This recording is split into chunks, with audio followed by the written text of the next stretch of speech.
Today marks the 74th anniversary of the United States bombing of the Japanese city of Hiroshima, the last use of atomic weaponry by a country in warfare against another.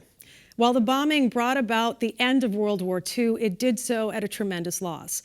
I spoke with Paul Musgrave, assistant professor of political science at UMass Amherst, to discuss the history and the lessons learned. Well, I think that we have learned a lot. We've learned about how this was viewed in Japan. I mean, it was something that was such a tremendous explosive power that the early reports weren't really believed. It took a while, a couple of days, for people in the government to really understand what was going on. We've learned a lot about the debate about whether this was just a weapon of war or whether this was a signal to the Soviet Union. And we've also learned a lot more about the process by which the United States actually decided to use the bomb, that there were 3 cities that were potentially going to be suffering the atomic bomb on August 6th, but it wasn't clear which one would actually be the victim. And then, of course, once that program had started, it continued, and with the second bombing, at which point Harry Truman didn't really know that he'd order a second bombing and order to stop all these bombings. So we've learned a lot that really fills in the light on how those days progressed. I know that the military leaders had suggested that, listen, if we go into Japan and we put boots on the ground, I mean, the casualties would just be horrific. And the quickest way to end the war was to use this weapon.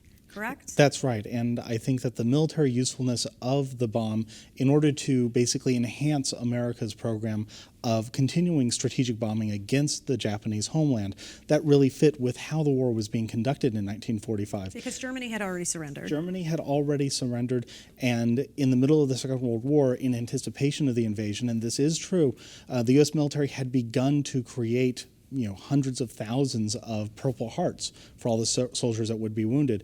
And there were so many of those made, and they weren't used, that they were used for decades afterward. I mean, this was a major turning point in how World War II actually was going to come to a close.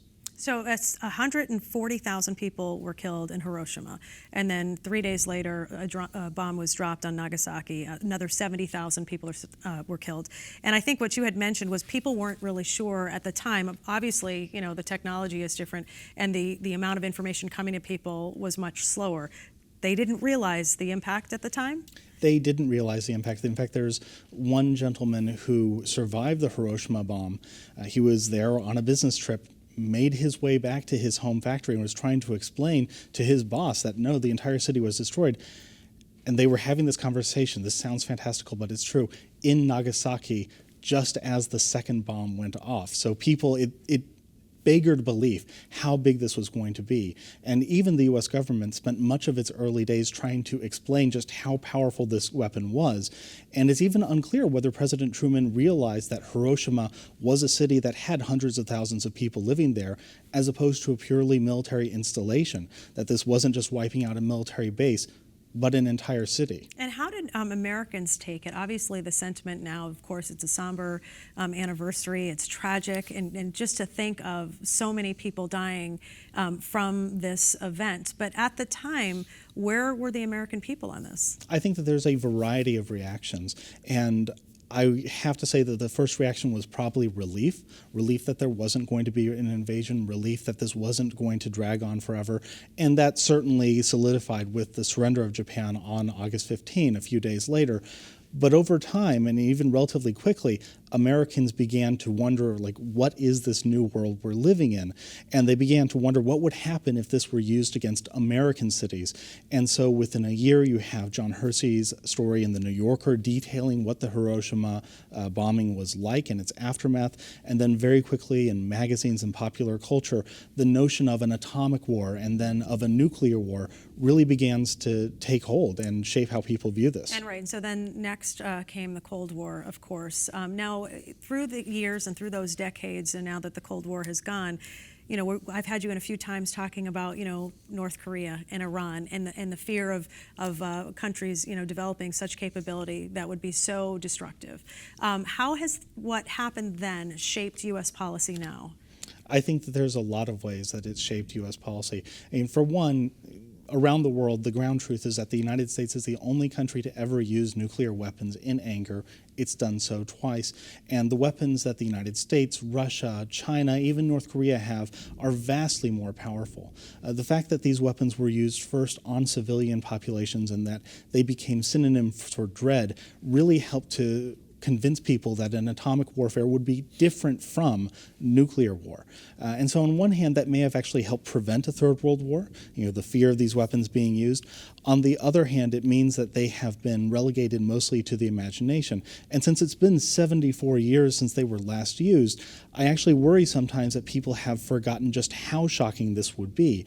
And when we contemplate North Korea, when we contemplate the possibility of an Iranian program, there's a lot of disinformation and there's a lot of just misinformation about what's going on.